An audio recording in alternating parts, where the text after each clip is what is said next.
everyone, and thank you for joining us tonight for the sixth extension session forming part of Renew's Sustainable House Day program for 2024. My name is Rachel Goldlust, and I am pleased to be your host this evening. Tonight, we're talking about doing things differently, which will shine a light on owner building, co-housing, and ways to DIY. We have people tuned in from all over the country today from a wide variety of different unceded lands. Please feel free to put where you're zooming in into the chat. I want to acknowledge that I live and work on the unceded lands of the Dja Dja Wurrung people of Central Victoria, and I express my gratitude in the sharing of this land, our sorrow for the personal, spiritual, and cultural costs of that sharing, and my hope that we may walk forward together in harmony and in the spirit of healing. Here at Renew, we're very grateful for the support of our sponsors, and in particular, those that make Sustainable House Day and this series possible.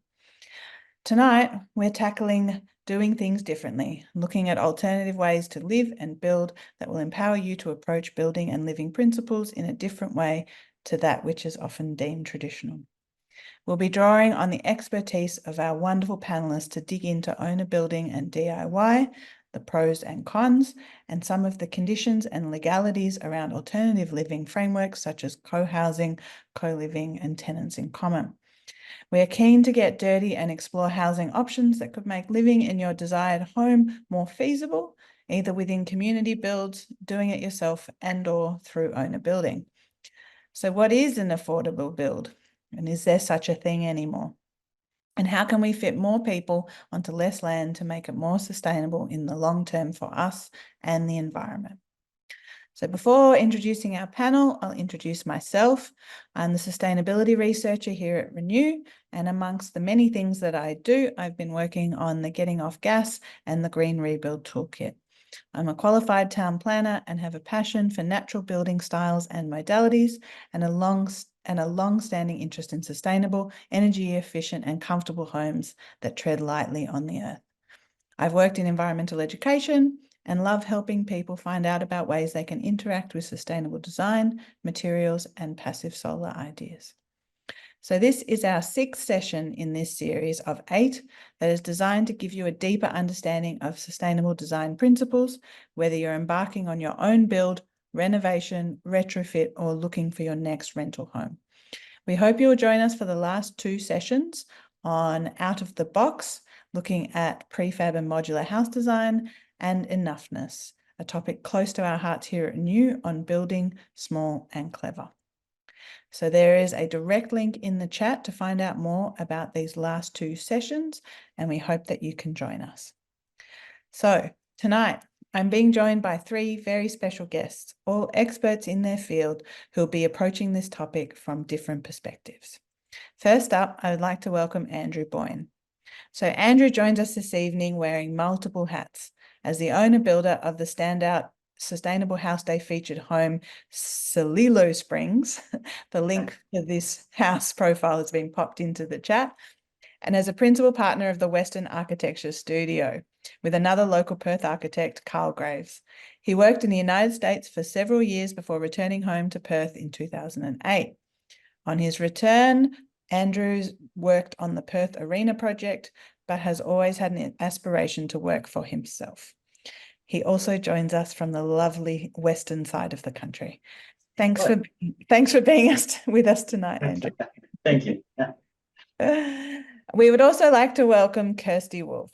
So Kirsty is an experienced hempcrete designer and educator specializing in high performance and passive house building designs using natural building materials. She is the principal building designer and certified passive house designer at Shelter Building Design. Her expertise comes to the fore with natural building materials in bushfire-prone areas, and she has a wealth of experience across the building design sphere. Welcome, Kirsty, and thank you for joining us. Thank you. And last by no means least, please welcome Dan Prohaska. Sorry, Dan. Dan has BAs in design, architecture, and construction management, along with a Cert 4 in thermal performance assessment and 7 years experience working as a designer on high performance and passive houses. Dan is also the co-founder and brains behind the Open Field Co-Living, a residential homestead and community centre focused on natural building, regen ag, and communal living based in Jarrah Country in Castlemaine in southeastern Australia. The Open Field Co-Living project is also a featured home in this year's Sustainable House Day. You can take a peek at Dan's place in the link in the chat. Thank you for joining us tonight, Dan. Thanks, Rachel. So let's get started. How can we readdress our thinking or return to age-old surefire methods that make living in a sustainable home a possibility for all? I'm going to start with you, Andrew, and ask you, as an owner builder and having designed and spec'd many homes with the intention for owner builders to manage, is this something that you encourage more people to consider? Yeah, I'd definitely say it is. In my practice, we've had I think we've seen 10 projects go through with owner builder arrangements, and it's something we certainly talk to each client or each person we're designing a home for as a way of dealing with, well, multiple issues, I suppose. Yeah, it definitely. What are some of the what are some of the things that lean you towards encouraging people to own a build? Yeah, so there's obviously there's probably some cost advantages, and that's sort of the first step that people take. But we all, from our experience, we also find that there's quality advantages, and the reason is that owners are able to spend the time to finish off things that they find really special to themselves, and that's particularly pronounced at the moment where tradesmen are spread fairly thin and don't have the time. There's probably some advantages in flexibility, so we don't really need to fix the project 100% at the beginning. We can sort of take our time to make sure the building works properly for everyone. And I think the best bit about owner building is, and the sort of most guaranteed part, is that building a house with your family and friends can be a really wonderful experience. And talking from my own experience, it's been a wonderful time to spend with my parents and my wife and my family. And we all get to share the house together. So it's a lovely thing to share with other people. Totally, and we'll definitely dig into some of your own experience also, but I might just introduce the other members of the panel and the other topics that we're going to be talking about. So I might go to you, Kirsty, and ask you just to give us a little bit of background to your experience across the non-traditional land holding and land sharing space, and maybe to outline for the audience some of the options that are out there for people who are thinking about doing things differently. In terms of that, usually when they talk about doing things differently, they're thinking about multiple owners of one block of land. Now, a couple of things you've got to look at is, if you're looking at building, people are usually looking at putting in quite a substantial amount of money, or alternatively a lot of time in relation to that. And people want to protect their investment as to what they're putting into that. So one of my things would be is right at the start, when people are entering into those sorts of arrangements, look into how you're holding the land and what might happen if things don't go well. So if you are, say, two different couples or a couple of families, you might look at something like tenants in common, which is where land is held. It's one block of land, but each person will hold a different percentage. Now, that doesn't need to always be the same percentage, and it can also sometimes reflect the amount of money that people perhaps put in. The problems with that is, of course, that people may choose to develop part of the land and people may put unequal amounts in.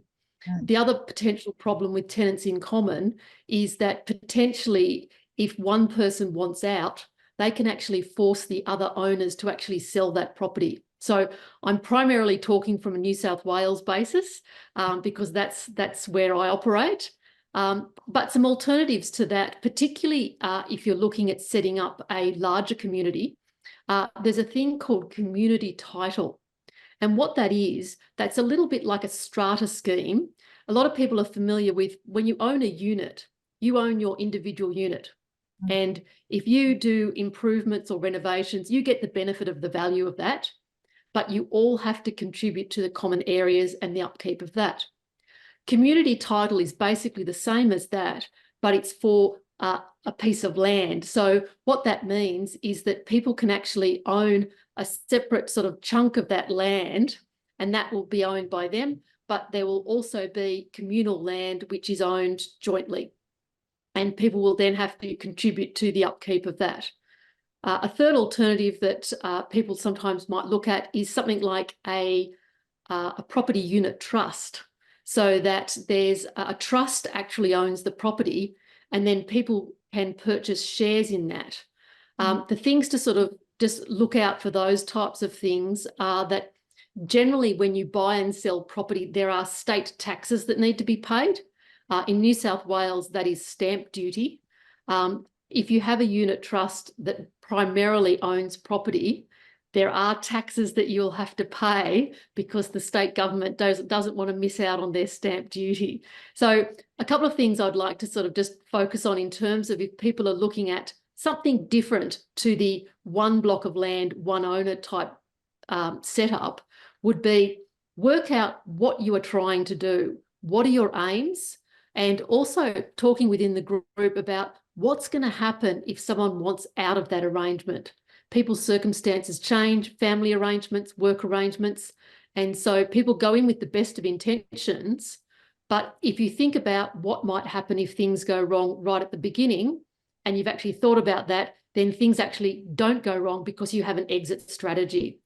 So one of my things would say is a lot of people might sort of, try and stay away, but I would sort of say getting some legal advice about what sort of legal structure can best suit the arrangement you have is going to be absolutely invaluable, and doing that right at the beginning. So if you're purchasing property, you can purchase it in the right legal structure.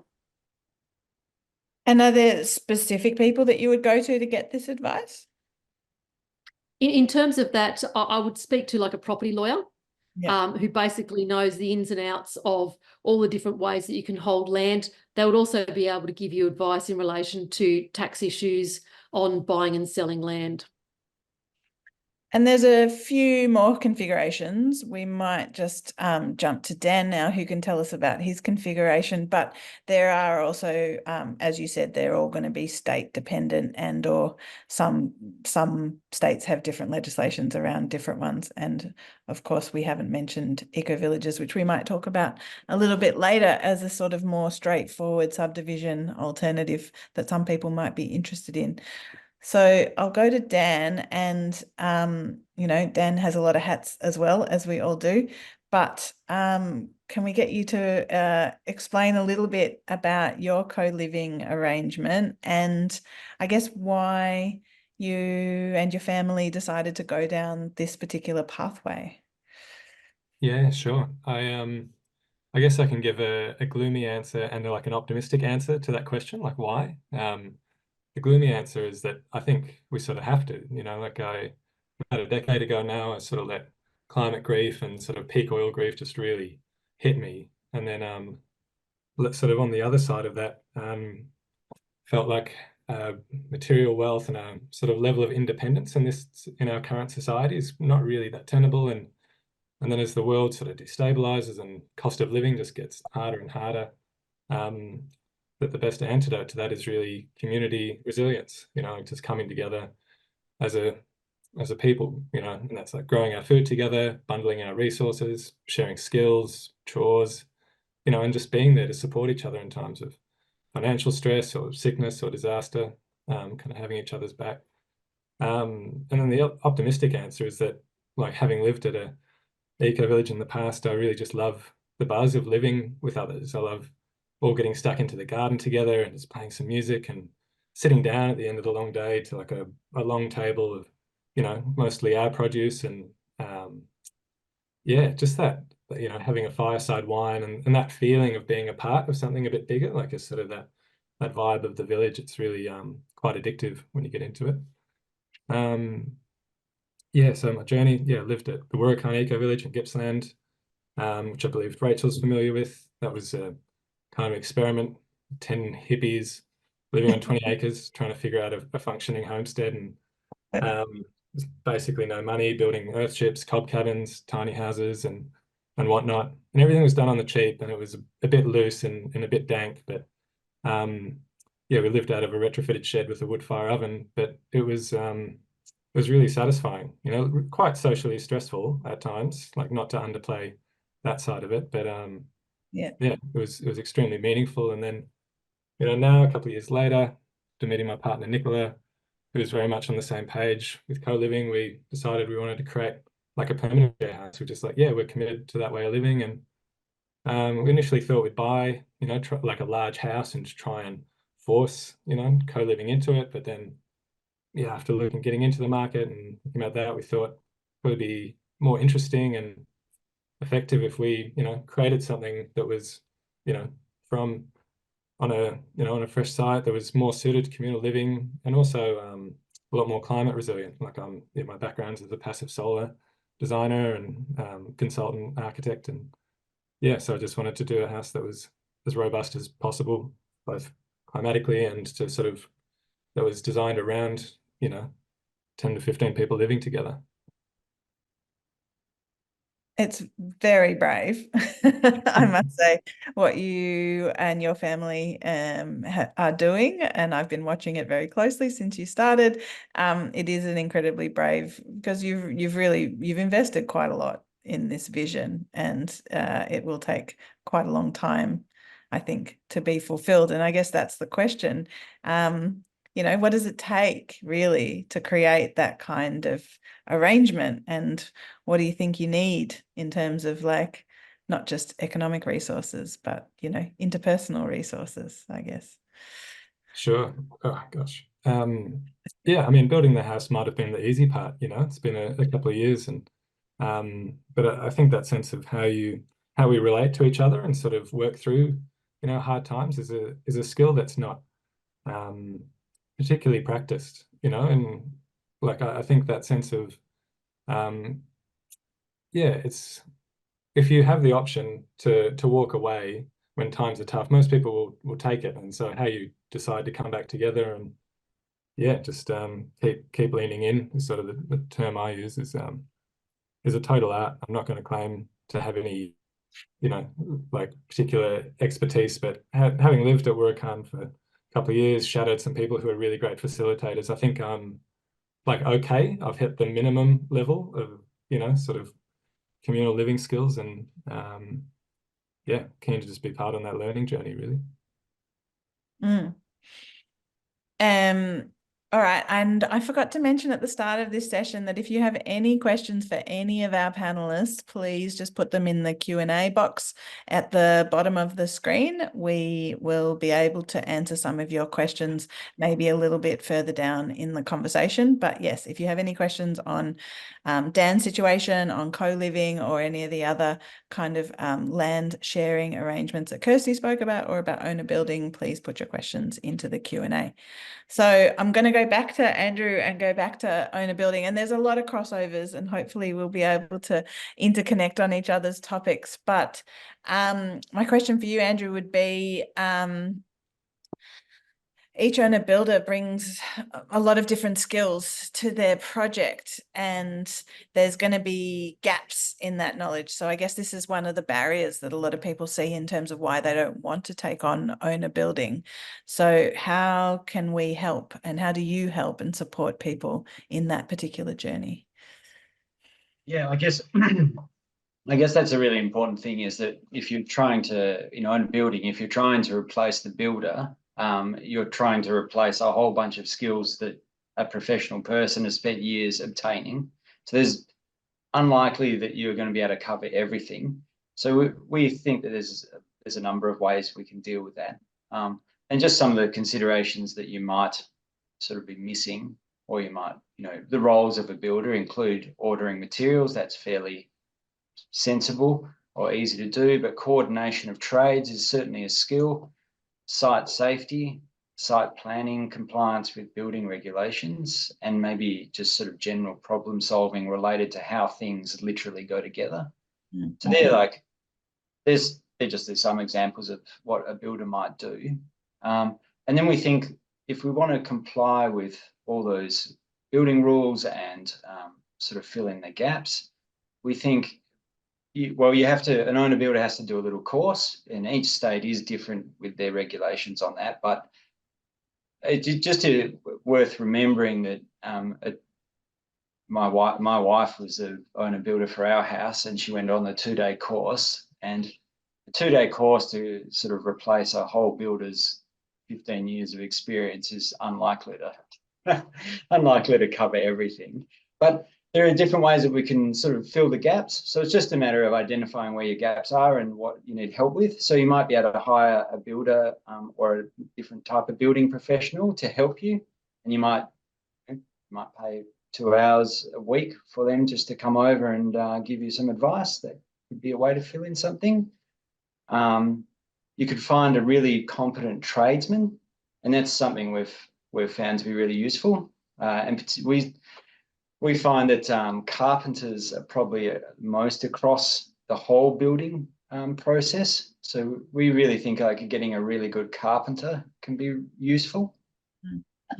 Hopefully your architect or your building designer is a source of knowledge.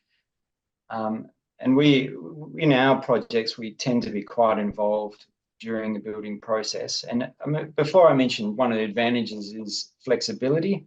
So in an own builder, you can enter into the construction with a bit of vagary about how you're going to solve a few things, and solving them at the time is really useful because you can do it in a more economical way or a more appropriate way. So probably having a building designer involved would be a good thing. But just the one thing to consider with that is that if you've got all these professionals and these people giving you advice, that you should probably just sort of anticipate that there might be some cost associated with that advice. It doesn't all, well, good advice doesn't tend to come for free. So you should probably sort of budget for that. But yeah, they're the sort of simplest ways to fill holes. And I've got some general advice, another hole filling method if you want me to talk about that. Go for it, yeah. Yeah. There's two things that we recommend for our clients is that everything's on YouTube. So you can learn, if you've got enough time to learn something, you can learn it on YouTube. And the other one we really recommend is joining a community shed. And I joined a community shed years ago, and we recommend that you just go there and you make something. So whether it's a doghouse or I don't know, a bookshelf, it doesn't really matter. But like learning the process of dealing with wood or what a saw can actually do, we find that to actually be a really good economical way of getting training. And do you find, like you said, you tend to be quite hands-on with your clients. Do you find that relationship gets a little bit blurred, for example, in terms of what your role is and what the client is expecting of you? Yeah, absolutely. I think like a good architecture always ends up, you become friends at the end of it because you spend so much time, and the role of an architect is to learn how the person lives, and you can't learn how someone lives without being fairly close to them. So that's part of the process, but you're right. The owner building thing really does have a lot of personal interaction, and it becomes so friendly. And I find myself putting up plasterboard and helping out with painting or something like that on a number of jobs. And it's just good helping out a friend in the end. Yeah. Kirsty, you've done a fair few owner building type jobs in your time. Have you found that it works for you as a designer to also be working in that space? In terms of that, I actually started by building my own place.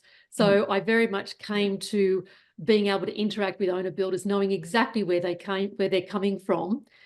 For me, one of the things about working with owner builders is finding out what their skills are. Because as an owner builder, you don't have to do everything. The owner builder is the organizer, is the contract manager in effect. So as an owner builder, you can subcontract out certain aspects of the build. You can actually subcontract out all of the build, but you are the person who is organizing those subcontractors. So my thing would be looking at, as an owner builder, what are your skills? What are the really difficult things which, if you mess them up, are going to be really difficult to rectify later? So structural things, if you are looking at being an owner builder, things like finishes and those sorts of things, look, you know, if it's a little bit sort of funny, that's great. It's not going to affect the structure of your house. So my thing with an owner builder would be really concentrating and paying for assistance on those structural elements so that the bones of your house, you know, are good.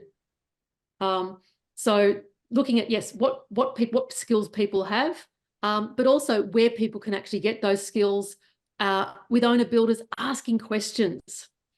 So finding good trades to work with, that can actually also be difficult because builders have developed a relationship with the trades that they work with all the time. But you can do things like asking even local hardware stores, or if you have a great plumber, ask them if they know a great electrician, because often if you're in a particular area, they will know other sort of trades, and finding good trades can sometimes actually be the key to a really successful owner builder job. I mean, I've learned that from a few of the guests that we've had on this extension session series who are owner builders, and or you know, learnt from experience that they, you know, really did rely quite heavily on certain trades and certain professionals to help them get over the line at different points in the build. So I guess it is, you know, going back to our first session about building your team, it would really be, you know, wise to start there in terms of finding what your gaps are, what the skills you need, and where you can find those skills in your area. So I guess thinking a little bit bigger, what are some of the kind of more industry-wide problems that are, you know, stopping people from doing owner building? Do you, Kirsty or Andrew, do you have a comment on that? Yeah. I think one of the big ones, one of the big ones at the moment is lenders. The money market has become quite tight, and some lenders are requiring a substantial amount up front for owner builders, much larger than if a builder was doing it, and some of them simply won't lend to owner builders. So I think that's a real problem, particularly given how expensive building is at the moment. And that people can use some of their own labour and some of their own organisation to try and bring the costs down. But it's very difficult then for banks to loan money to owner builders. So one of the things would be, yes, looking for a bank that you can work with if you're needing to get a loan. Would be, I think that's probably the biggest impediment at the moment. Andrew, did you have anything to add? Yeah, I tend to agree with that. And we've found that the owner builder, that's one of the main challenges. We also think that there can be different arrangements. So Chrissy mentioned about identifying what you're good at. And so for an example might be that a lot of people who are not builders can still run Excel spreadsheets and do some level of project managing. And that's the time-consuming stuff that builders actually don't like doing. They got into building not to sit in front of a computer. They got in there to oversee construction. So sometimes a pure owner-builder situation may not be possible because of finance, but the arrangements can be made with the builder to sort of take different roles. And there are challenges with that. but you can sort of take on more of the ordering or more of the coordination on behalf of the builder if that builder is happy with that. So yeah, there's some ways to get around that, but you're right, the lending can be a tricky one. One of the things I think that you can look at is, even if because of lending circumstances, you actually need to have a building contract with a builder, the owner can sort of actually negotiate with that builder to say, look, I will actually undertake the rendering myself, or I'll undertake the painting, those sorts of finishing type jobs. Or alternatively, there are things like sourcing materials, particularly what they call PC, which is prime cost items, which are things like your bathtub, your toilet, your stove, all of those sorts of things, which the owner can sort of say, okay, look, I'll actually take on finding all of these things. And the owner can therefore, find the best deal, shop around, use their time, because the builder's probably not going to put as much time into searching for all of those things as an owner builder, because the owner's going to be living in the house, and they can also exercise their own taste and style when doing that. So I think it's just one of the things to be aware of, that even if you need to have a building contract for the purposes of obtaining finance or something like that, just being aware that there are certain things that you can take out of the contract. However, the builder may also be reluctant to take out certain items, particularly structural ones, because at the end of the day, the builder is the one who is actually responsible for the finished construction product of the house, and they're going to want to make sure that it's done to a suitable standard. And we'll get into talking maybe a little bit later about community labour and using kind of alternative labour workshop sources to get the work done. But might just ask Dan to talk a little bit about your project in terms of the kind of hybrid mix that you created. Like, do you think that because you weren't an owner builder, you had a building contractor work for you, but did you feel that mix worked, considering you're a designer and you've got a bit of experience in the... Yeah, sure. I think overall it has worked. I highly commend our builder, Brad from Sanford Build Co. Is in his own words, like a psycho for detail. He just absolutely loves it, and has been really open to me being on site and collaborating and whatnot. And I guess because it was a pretty ambitious project and anticipating cost overruns, I was just trying to cut things out where we could. And so I think just to make it feasible, taking the hempcreting, which is quite labor intensive, out, seemed like a big one. Also, just I had some pre-existing relationships with like glazing suppliers and things like that through my architecture work, so I could get some discounts. And and then excavation, painting, things that were sort of outside of the main critical path of the build. This, either at the very start or the very end, to seemed like low-hanging fruit that the builder was happy to take out of the contract. Go on. Well, I was going to ask you about, you did use volunteer labour for a bit of your project, and how did that work, and how did you fit it in with the builder and all the subcontractors? And yeah, sure. No, we sort of had the hempcreting blocked out, and so there was no other like building works happening on site besides the hempcreting for just a good 6-week period. And so the builder vacated the site, essentially trusted it to myself and hempcrete consultant Will Brain, Hempcrete Victoria. And we got stuck in. Partner Nicola was a great social organizer. She got about 100 volunteers who came over the 5-6 weeks. I've been on a few other owner build or just like hempcreting workshops that were pretty loose, but we try to be very conscious of safety and site supervision. And so I had pretty thorough safe work method statements and inductions and PPE. And I think particularly with hempcrete, with lime, where there is the potential to get burns and whatnot, it's not to be sort of underestimated as a material. So I think that would be my 2 cents. I've got a permanent lime burn now because I didn't really know going in, but I've learnt the hard way and, you know, adapted a safe work method statement around that. And Yeah. yeah. No, just be safe. It just because it's a natural material doesn't mean it's it can't hurt you. No, and I guess, I mean, that'll be my next question. And we have talked about this before, but Andrew, do you have anything about like, yeah, I guess the liability question and the safety question and the insurance question, they're all kind of intermixed into that about who's doing the labor and how can people sort of figure out where the liability lies? Yes. So I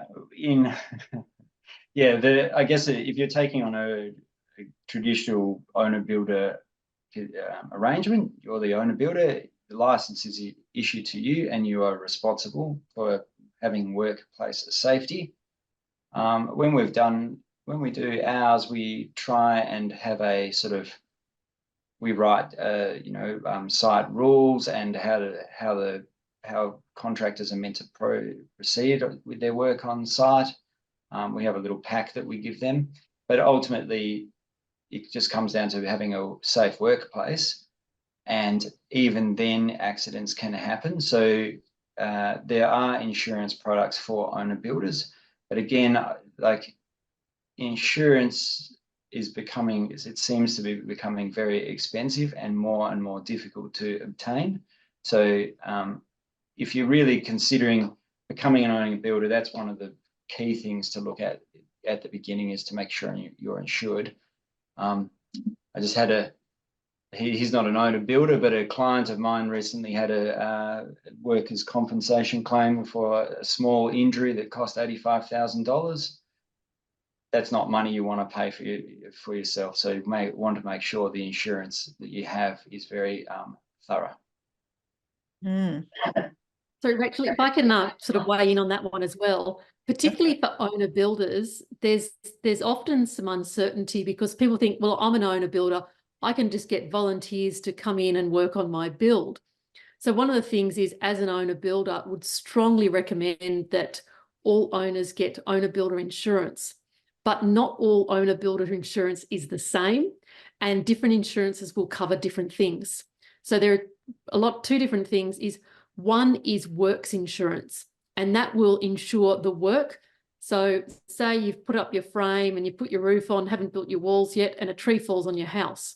So you'd actually be covered for the work, or alternatively, you know, someone comes and damages some material or something like that while it's on your site. So that's actually insuring the works and the materials on site. But the other thing is people doing the work. So is the owner actually insured if they injure themselves? The answer is usually not. Some owner builder insurance policies will actually include public liability insurance, personal injury. So if a volunteer on the project injures themselves, so if you're an owner builder and you're looking at getting volunteers, I would actually strongly suggest that you do that. You may choose to run the safest site possible, but accidents do happen. Yeah. And particularly someone, if they're injured, they may not in fact even want to sue you, but their own insurance or something else might actually require that. So if there's a serious injury. So definitely looking at those sorts of things as an owner builder to cover yourself. Yeah. And then how do you, well, yeah, just like how do you weigh up the cost and the benefits? I mean, I know Dan talked a little bit before, and Andrew mentioned as well the benefits of owner building with your family and friends. You know, you can't put money on that, but how do you weigh up the cost benefits of, you know, subcontracting versus, you know, getting your family and friends to help you? So well, in our projects, we have found that there is cost advantage in doing, if you're good at it, there is cost advantage in doing owner builder. So even with these, I see Robert has mentioned there in the comments about aversion to risk, even with these things, the risks associated with them, with the insurances and the cost of those things, I think we still find ways to make savings and get a better building out of it. So I think if you asked at the beginning whether we'd encourage it, I think, yeah, I do encourage it. And I think there are benefits to be had, even if there are some negatives associated with it. Mm. Anyone else have a comment on that one? Weighing up the Well, pros. in terms of that, particularly with using volunteer labour, my experience has been that, you know, if you've got someone sort of experienced, you can probably get three volunteers for every sort of, you know, experienced tradesperson. However, what you don't get is you don't get the experience and the story and the history. When you have people working on your house, you know, it's just they've actually put a bit of themselves into that building, and they will always be there. So interestingly, I actually have in a 22-year-old mud brick house, and a friend of mine who actually helped me bag one of the walls 22 years ago came back 2 years ago to redo it, and we went, oh, let's do the same wall. So it's just great sort of having that history and that story and that connection. And particularly if you're using natural building materials, part of it's also allowing other people to experience those materials. And sometimes it can be really a learning experience. So yes, with volunteers, often things aren't necessarily as fast, but sometimes you'll have more people to assist you. My other one, though, is if you are, because I've run several crews of volunteers, is basically as the owner builder, you are the one who's responsible for everything, and you need to have really good supervision. So you need to make sure that what people are doing is how you want them to do it. Mm. And you're also going to be responsible for the general well-being. I went to visit Dan's workshop site, and there was a lot of effort that went into the food and the creating spaces for people. And yeah, there's a bit more thought, I think, that has to go into that aspect. Did you have anything on that, Dan? Oh, yeah, we were doing it right in the guts of winter, like a Castlemaine winter where it was 1 degree, you know, when we started work on site, and over June, July, and yeah, having a hearty meal to come to at the middle of the day is essential for you know, the morale, and I think the retention of any volunteers out there. Mm. Yeah, we also sort of ferried people to the local sauna and spa each night to recoup and wash the lime off. So that's a hot tip. Yeah, totally. And so thinking about helping people through the owner builder stages, I guess, Andrew, you outlined a fair bit at the start that was really handy in terms of thinking about materials and then thinking about timelines. But Kirsty, you mentioned something to us before about some software programs. So can you talk a little bit about some assistance that owner builders could get in terms of helping them understand the process? I'd say that this actually is probably going to apply not just to owner builders, but even to tradespeople and building designers and architects even as well, is basically all building work needs to be done in accordance with the building code. Now, the building code is a lengthy and, dare I say, somewhat sort of difficult document to sort of get through, with one section referring you to some other section somewhere else. And for someone who is new to this, it can be really difficult to sort of negotiate all of that. There's a website out there with a product called buildingtools.co.co. They're called basically tools. And what it is, it's a graphical representation of the building code. So what it will have is, rather than have pages and pages telling you how far your PowerPoint needs to be from your bathroom basin or where your waterproofing needs to be, there'll be diagrammatic representation of these things, and it's all in accordance with the building code and all up to date. So it's a fantastic resource for owner builders or for anyone in the building trade to get a really easy to understand information on the building code, and it covers all sorts of things. So there's a free tier, so everyone can access that, but there's also a paid version as well. So if people want to use it more often, if say for professionals, but it's a great way so that everyone knows what code they need to be building to, and so they can actually comply with that. Is there any other tools, Andrew, that you or Dan, that you could think of that would help people to understand the process, I guess, other than the 2-day owner building course, which we've already established is a bit useless? Oh, I wouldn't say it's entirely useless, but it just doesn't reflect the amount of knowledge that would be needed to do a whole job without any help. Yeah. I think your building designer or architect should be a good source. They've drawn up the instructions on how the building is meant to go together, so they should have some idea about how it will go together. I know in our business we have a very high quality specification which tells a builder or a tradesman, but also an owner builder, exactly how all the pieces should go together and how paints are applied and how joints are made and things like that. So hopefully, as building professionals ourselves, we can provide some sort of assistance. So what do you call that sort of document? Like, so if I was the client and I'm asking you for help to give to the next person, to the carpenter or to the builder, what do you call that?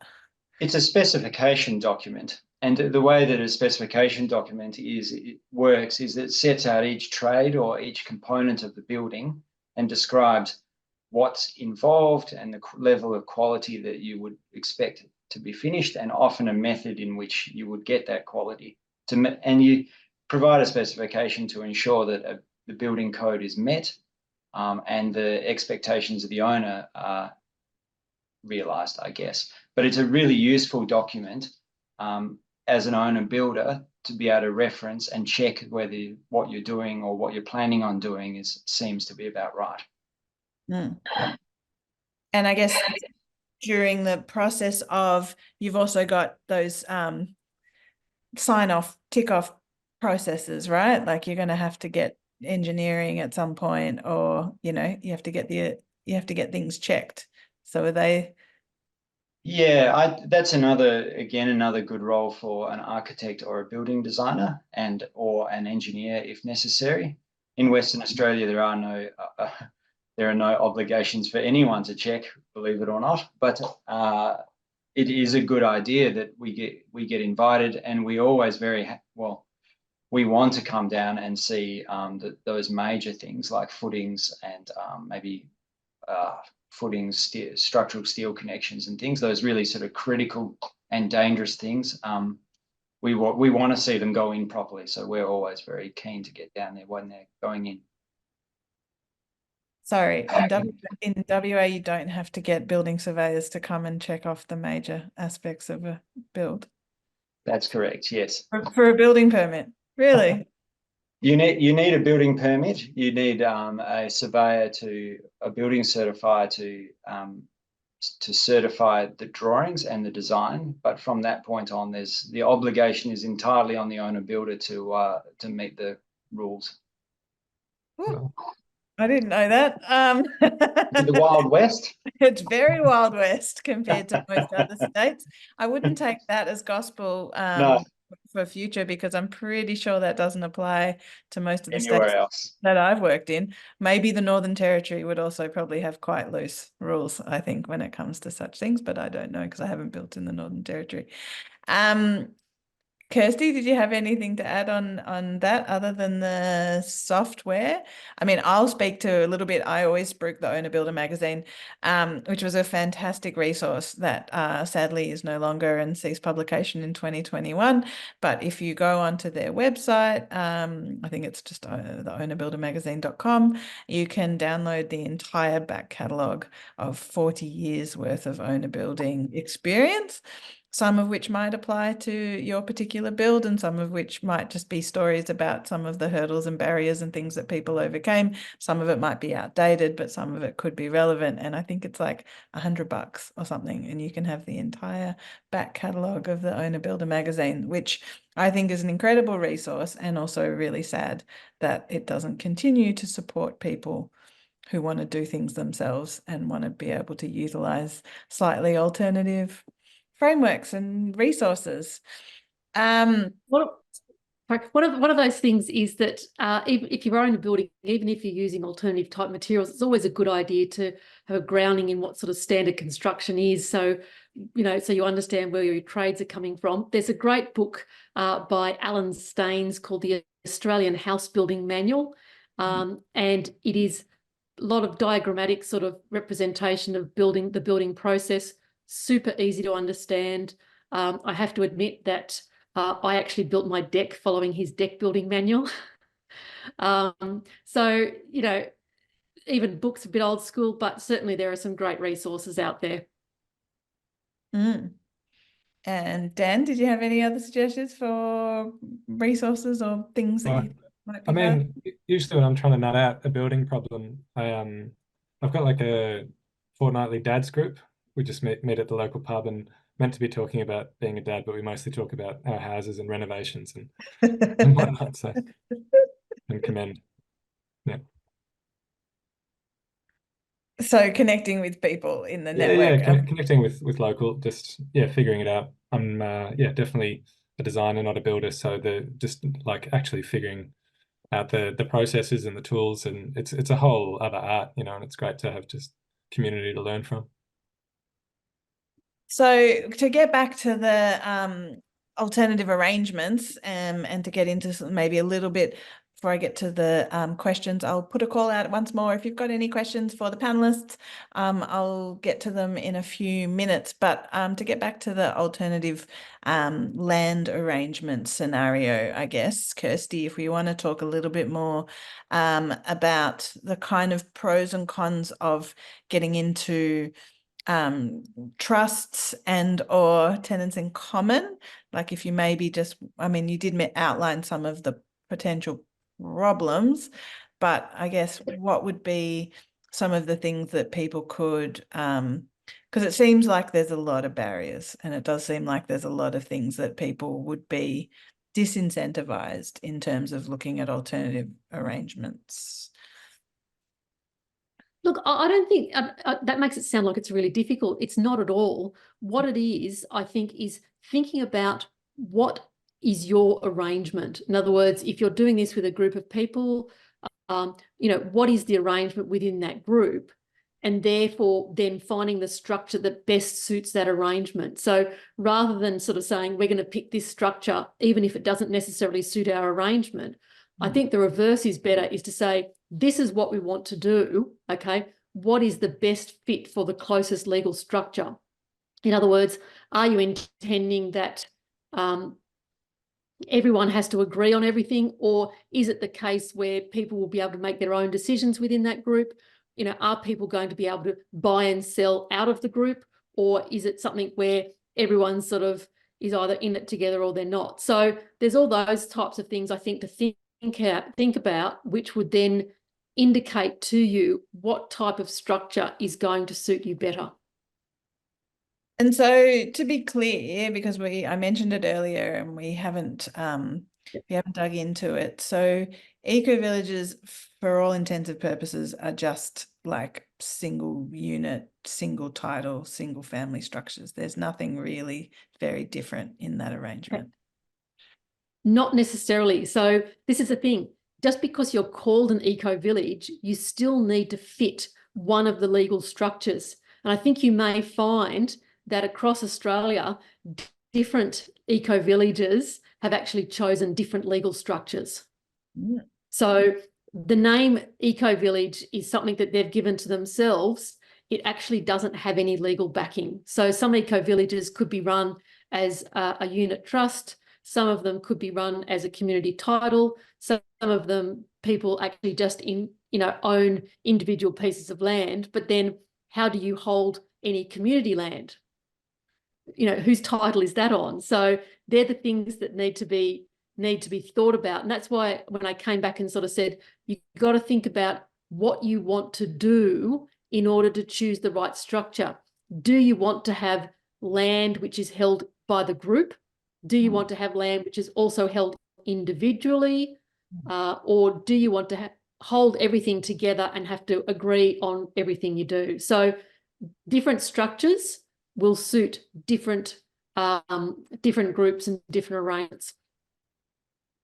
And do you think that the kind of, I mean, I guess this is a piece of string question, but do you think that there's more or less or of these kind of arrangements that are coming up now in the current sort of housing landscape than there has been in the past? Because everyone seems to think that the heyday was in the 70s and 80s when everyone was doing multiple occupancy, and now we can't do it anymore. So has that not been your... I was going to say, I think that there's actually more of it happening, and there's actually a greater diversity. And it's people have become creative because it's very difficult for people often to break into the property market. And so you will find that friends are getting together and purchasing properties together because it's something that they may not have been able to do on their own. So, and they're therefore saying, look, this is how we need to do this, and then working out their legal structure as to how they will arrange that.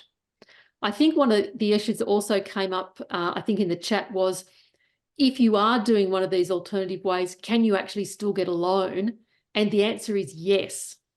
So generally, a lender will want the people on the title to be on the mortgage. So if you are doing something like have tenants in common, you may find that the mortgagee will require every single one of those tenants in common to be on that mortgage, okay?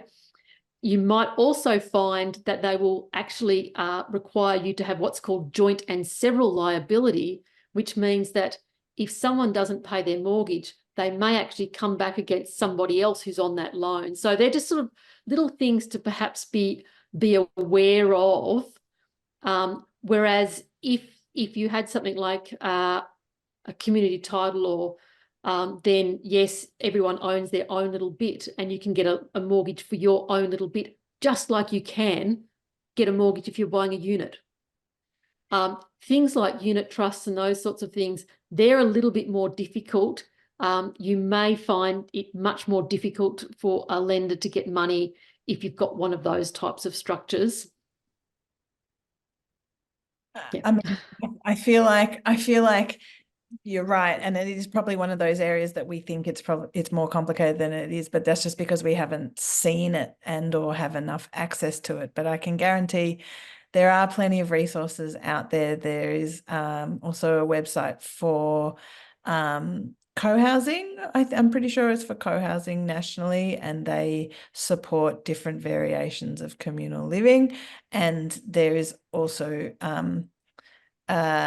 I think there's obviously going to be different strata community supports for different kinds of strata, but until recently I didn't realize that you could have a strata arrangement in anything other than an apartment. Like that was quite a revelation for me anyway. We might go to Dan, because you have a diagram that you can show us of your co-living arrangement. So maybe it'd be good for you to talk us through a little bit about how it's going to physically work for people in your community. Yeah, sure. Thanks, tech team. I guess I referred to the eco village I lived at in my 20s, Wurakan, and there was a few like learnings from that we were just kind of living in this shed. But then I thought, oh, actually, that was quite a good design idea that I want to integrate into, this as a formal co-living house. So if you imagine you've walked in, north's up the page, as you'd expect, and then in the center of the house there's a mudroom, and it's kind of like walking into a school or a kindergarten or something like that, where everyone has their own locker. So there's 18 lockers, all for the residents, and then a few for guests. And it's not just for your clothes and shoes. It's just like all the people's like flotsam that they carry around with them, all of your laptops and drink bottles and just little like books that you're reading, bits and pieces, so they don't end up clogging up dining tables and living and things like that. So yeah, that's just next to the dining table, so you can just say, okay, that's going away. Yeah, another classic thing, having lived in a bunch of share houses, is just like dysfunctional kitchens where you can have, if there's two people in the kitchen, it doesn't really work. You can't get to the stove or the drawers or things like that. And so it might be a bit hard to interpret scale from this drawing, but all of the spaces between the work areas are quite generous. So you can have someone working, someone passing quite easily. And you've got about 6 to 8 different sort of workstations available in that kitchen, like 2 people washing dishes. The sinks are separated, so you're not knocking elbows. Having a few people able to work on one side of the island and on the other, plugging in more inductions if necessary. Yeah, I feel like that's a big one, particularly where we're on land, acting as a homestead, processing food, all of that sort of thing. Talking big picture, the house is sort of, I think the zoning between public spaces and private spaces is quite integral. And so every wall in the house is quite heavily sound isolated, both with acoustic insulation, but the majority of them also have what's called a resilient channel, which creates an air gap and stops sort of low notes reverberating through. Like if it's plasterboard, stud plasterboard, it kind of acts as a drum and you get all those lower frequencies. But if you can create if you can knock out those vibrations, it really cuts down the sound transfer. But yeah, by grouping the living space away from all of the bedrooms, it means that hopefully, you're not walking directly from any main areas onto a bedroom for a start, and that that sort of west end of the house is quite private and isolated, and public are able to access both the main living space. And then there's a few sort of semi-public spaces. I guess we've got the a lounge space, and then it's like a work from home study space. And plus just hopefully an abundance of outdoor sort of semi-public spaces. And I guess by semi-public I mean the center of the house, the kitchen, dining, living. That's where everyone's probably going to be hanging out, and it's just going to be a high energy, high heat sort of space. But maybe you don't feel like being in your room because that feels a bit introverted, but you don't feel like the chaos of having kids and stuff around. So you can hang out in the study, have a cuppa with someone, or just read a book, or go to the lounge. And then there'll probably be a bunch of auxiliary spaces like tiny houses or yurts, or just seasonal things up in summer where you can just go and have those times where and I think that's quite important to co-living, because often people just say, oh, I couldn't live in community, it's just too much, I need my own space. But I think if you can create enough of these spaces to go to, the odds are there's somewhere that can be your own for the time that you need it. I can talk at length about this all day, so jump in and tell me when to stop. Well, I mean, I guess my question would be, how do you know if it's working? Well, when we move in 2 weeks' time, I'll get to play The Sims and see how people use it. I'll might take some field notes and write a thesis on it. I reckon you should definitely document it, because I think there's a lot of people that would be really fascinated by it and go, like you said, oh no, I couldn't possibly, like I left share housing ages ago because I couldn't do this and I couldn't do that. So the idea of committing to it as a long term, I think is I mean, we all know that people do it, and people have done it through generations and continue to live together and live in different kind of formations. But yes, for a lot of people, they find it just, insurmountable, all of the issues and problems and things. So I guess, I mean, it involves a lot of communication and then agreements. Do you have household agreements? Now that our sort of co-living group is forming, we're also coming together with agreements. Say, yes, my partner and I created a vision statement, which was relatively broad, talking about just all of the philosophical intentions of the project. And then we've also created sort of a financial document which makes it clear who's responsible for what and things like that. But then I guess day to day and our communication agreements and how we show up and how we manage the house, that's sort of a work in progress. And I didn't want to be too prescriptive from the outset, so people could have a sense of input and ownership into all of those things. Yeah, and I also in terms of the bravery, like I'm not totally brave. I've seen a lot of communities which have fallen away. The conflict has been too insurmountable, even if it's a beautifully designed space or whatever. And so this house is it could be separated into almost like a townhouse like structure, where we've got on the east end, you just close off that door that's sort of between the kids' craft and that hallway to the disability access bathroom, and that's almost its own little studio house. And then similarly on the west end, you could close off those furthest 4 bedrooms, and there's provision in the walls. There's like waste pipes and electricity and plumbing that's just hidden in the plasterboard walls if that ever needs to be accessed and we just so maybe if we want to retreat to a more nuclear form of living, that option's kind of in the back pocket. But don't tell too many people that. Will give plan A a good crack first.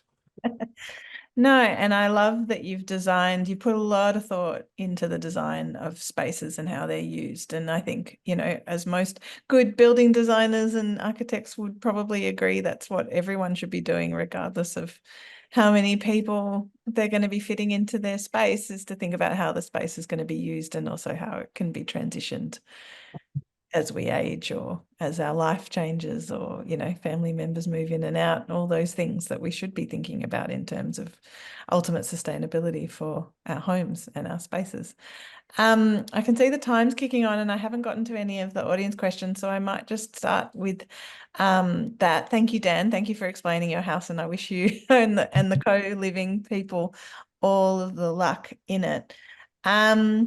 So there's a question from Lucy about owner builders, and I can ask you, Kirsty or Andrew, owner builders struggle to get competitive prices and site commitment from trades.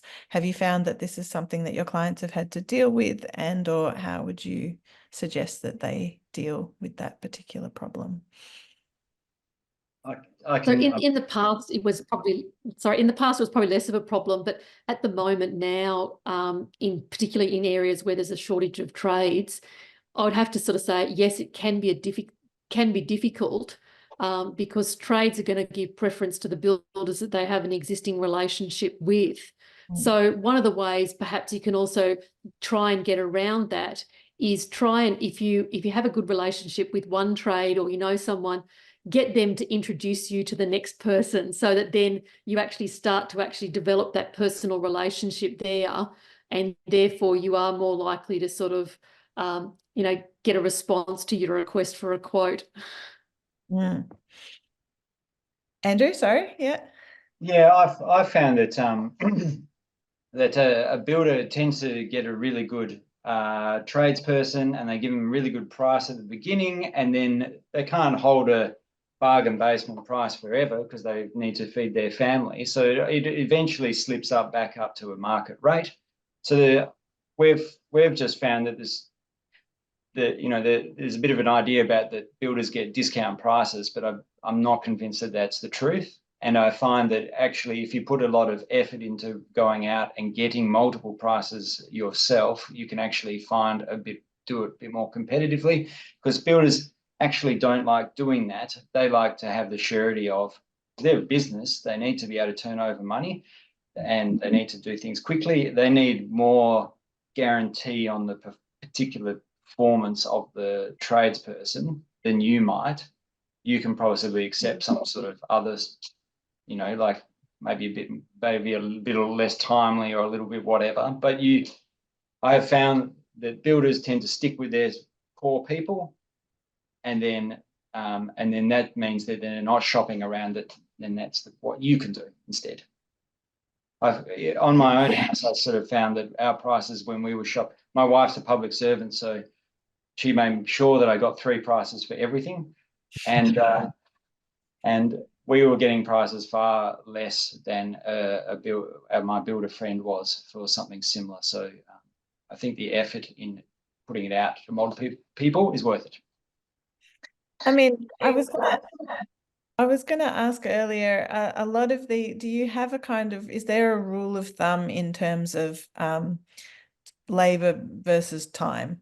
Like how much time do you therefore advise people, to go out and get 3 quotes, for example, or, how much time does it add on to a build, let's say, if you're going to do all of this diligence? Because I'm sure, people have said when you've got the 3 variables about quality, price, and time, one's always going to give. Yeah, I think owner building is a sacrifice that has positive outcomes. Like we talked about family and all these things and about sharing the experience. The sacrifice is often during the process, you're burning a lot of your own personal time.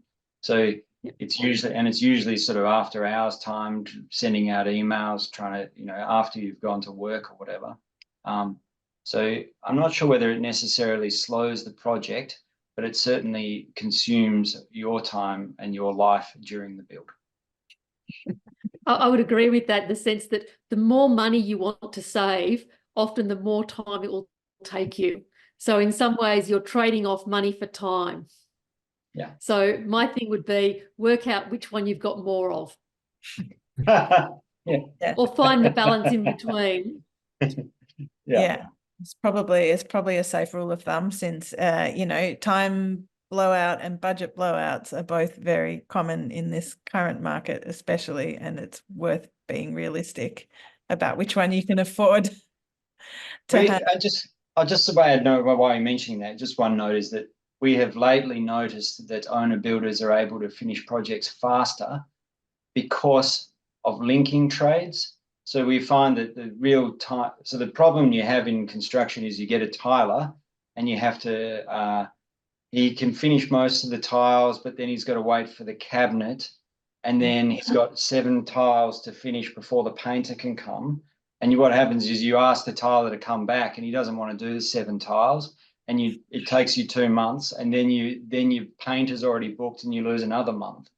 What we find is that the linking trades linking work that the owner builder can do. So for instance, put up the last 7 tiles, that actually shrinks down the wait times, and they're able to finish out the projects faster. So being able to be flexible and fill in the gaps. Filling the gaps is critical, yes. Yeah.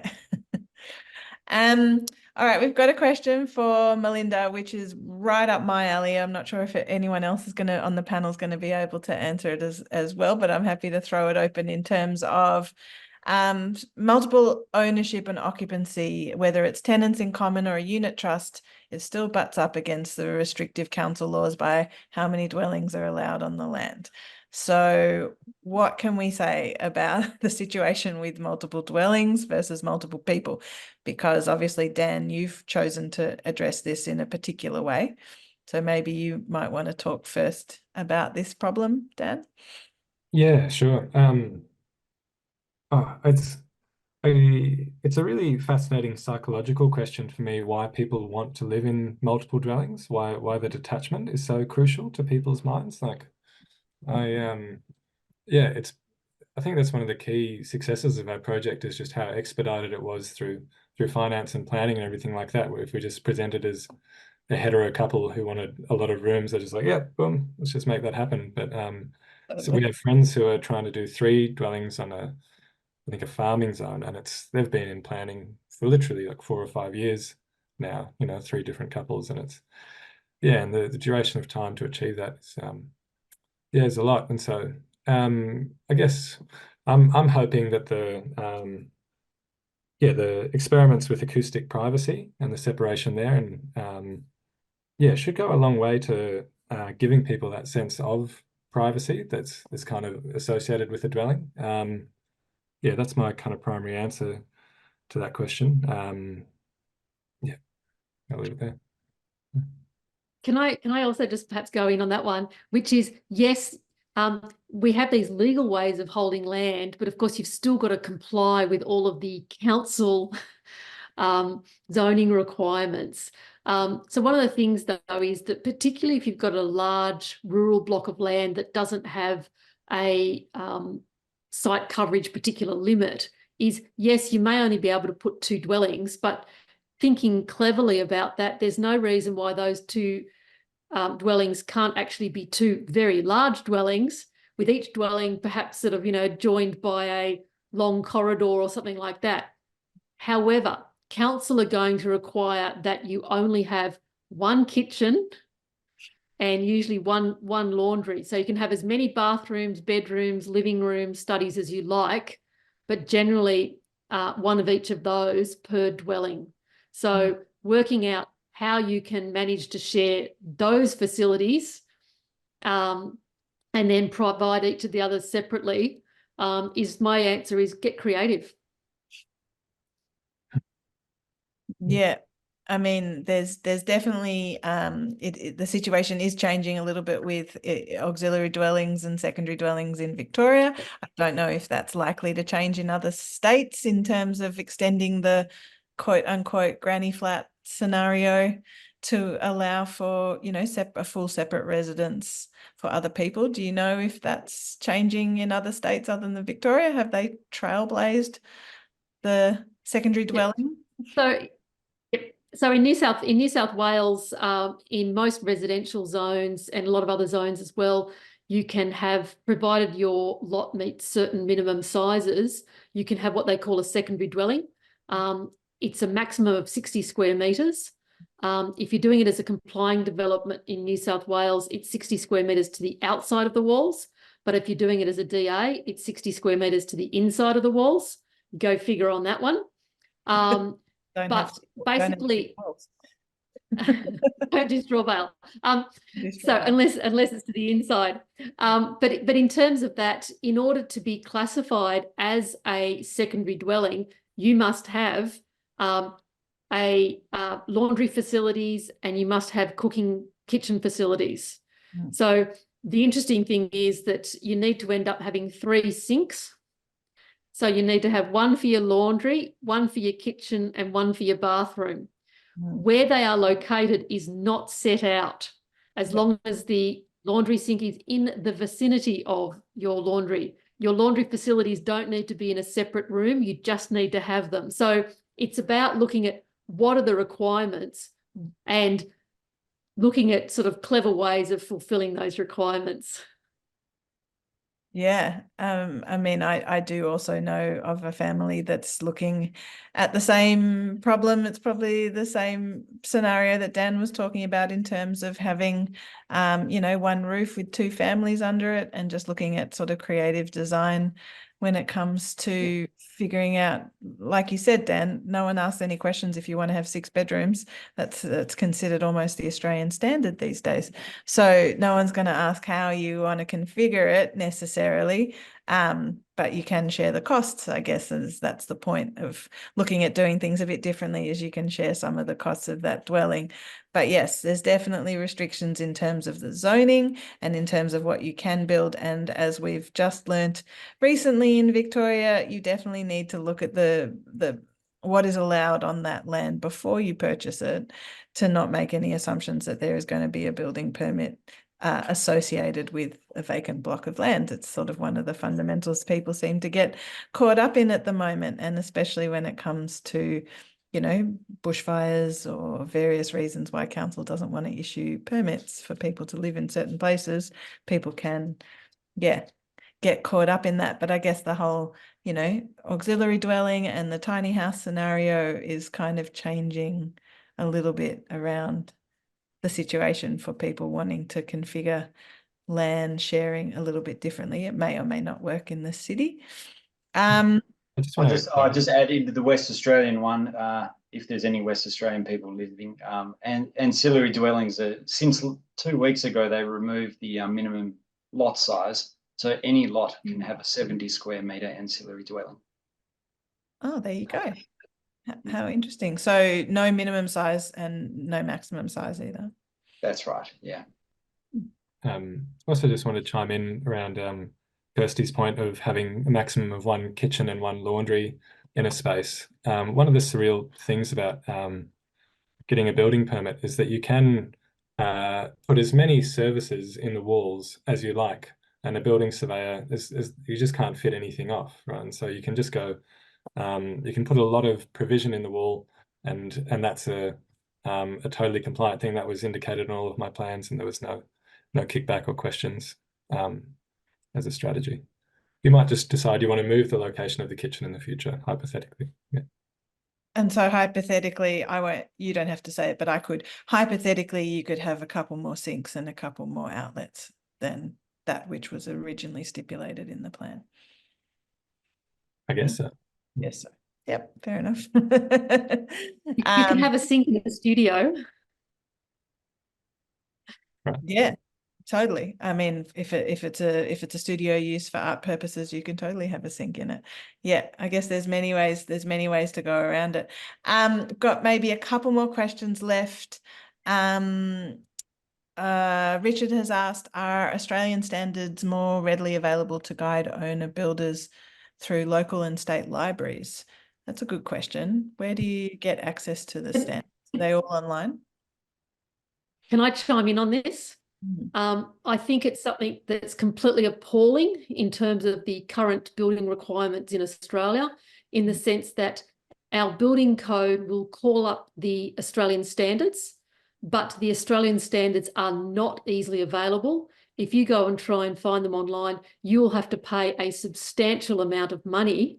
Now, as an owner builder, say your plumber or electrician or even concreter needs to comply with an Australian standard, how do you even know whether they're complying with that standard if you can't get access to that standard? So a number of building designers and architects and I think tradespeople have been lobbying the Australian government for quite some time to say, if we have rules that we need to comply with, we should have free access to know what those rules are.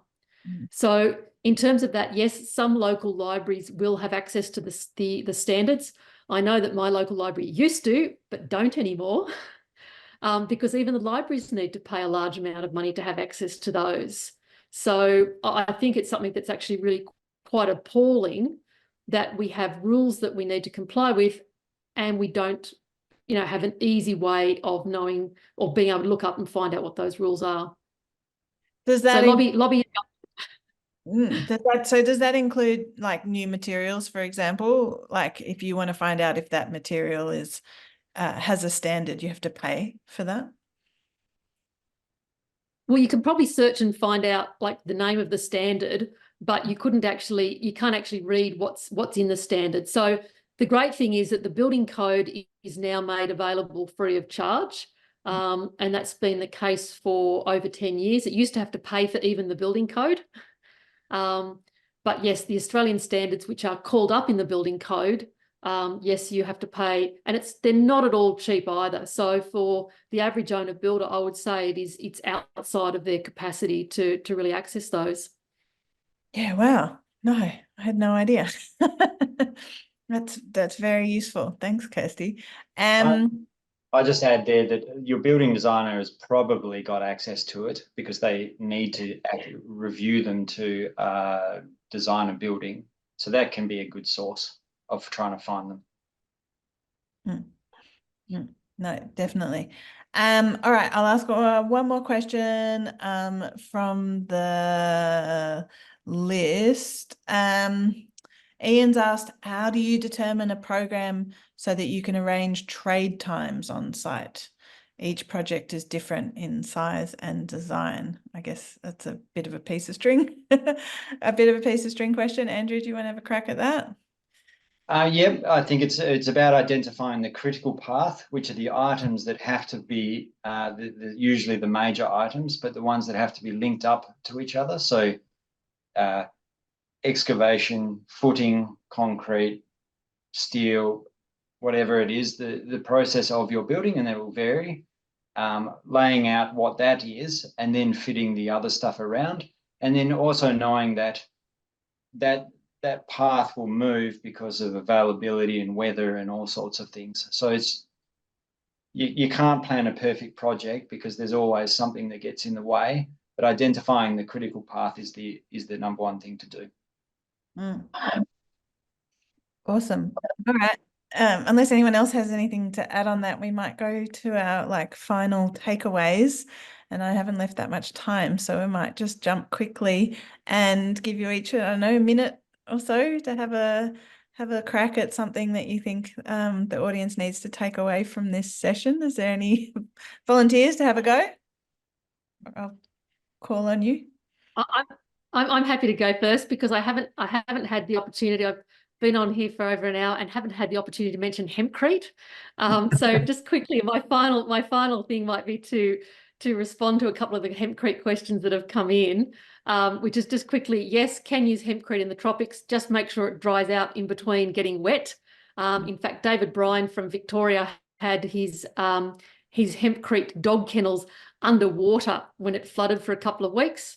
And when the flood went down, dried them out, good to go. So important to dry things out in between, but isn't it great to know that it can withstand that? And yes, lots of, yeah. So to answer that particular one, I've been waiting for it. You can always find Kirsty and ask her hempcrete questions and or other natural materials, but hempcrete is a particular passion of hers at any point, and she has supported many hempcrete builds, whether they're owner builder or building contractor ones in New South Wales. So definitely get in touch. Andrew, do you have any? My final one would just simply be is if you are looking at doing some hemp building, go to hempbuilding.au to the hemp building directory. So you can find all the people who are tradespeople, build designers, architects, suppliers. So sorry for plugging that one, but there's a couple of hemp questions out there that haven't been answered. No. Thank you. I'll let you. Andrew, do you want to have a go? The last. Oh, I just say that the owner building can be really a very rewarding and thing to do. I think it's just been a great thing to have done in my life with my family and to be able to share it. And I think really it's just, I think it's all, anyone can do it. It's just a matter of surrounding yourself with people or information that allows you to sort of complete it. So I wouldn't do it alone, but I'd do it with a group of interested and enthusiastic individuals. Awesome. That leads us to Dan's enthusiastic individuals coming together. Yeah. Also, I just want to pick up on the owner builder side of things. The house that I've designed, and we put a lot of energy into detailing, I'm going to release that as just off the plan versions of the same envelope, but at different scales, from like a 1-bedroom up to this crazy Brady Bunch thing that I'm doing, and put a lot of effort into having every part of the section really thoroughly detailed, and it's quite a simple plan as well. So I'll probably release that with the intent of, you know, people being able to buy those plans, being really, really thoroughly detailed, but at a much lower cost because it's not a bespoke project. It can sort of become more accessible, and that's a way of trying to lower the entry barriers into high performance building. Yeah, that was entirely shameless as a plug. Thanks for bearing with me. Ironbark Eco Design is the company.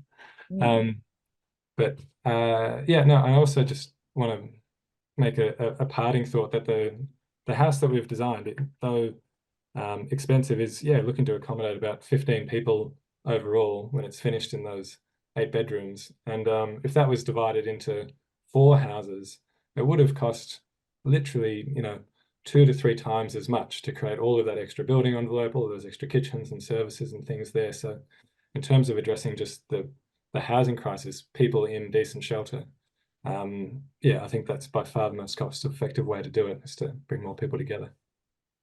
Oh, totally. No, and I think a lot of us will be watching your your home and your co-living. I'm not going to call it an experiment. I'm going to call it a lifestyle with with a lot of admiration, and we'd really love to see you know, in 5 years' time, you know, some of your reflections and thoughts, and hopefully there's more people that would take up this co-living idea. So thank you so much for bringing it to us. I'm going to have to close this session, so thank you to all of our panelists, to Andrew, Kirsty and Dan. Thank you so much for bringing your insights and your knowledge and your experience to the wider audience. Thanks again to all of our sponsors who make these sessions possible. And we hope that all of you who have been so faithful in joining us for all of these extension sessions and bringing all your questions and all your insights to the chat has been really valuable. We hope you can join us for our next session on Tuesday, where the topic is going to be out of the box, where we'll be looking at prefab and modular design. And we hope that you can join us to take the opportunity to meet our new CEO, Helen, who will be presenting that session. Don't forget that to support everything that we do at Renew, we do need membership and subscription support. So you can subscribe to one of our magazines to support what we do, which has a wealth of information on sustainable design and living. You can follow the chat to get on board. Thanks again for watching, and have a good evening. Good night.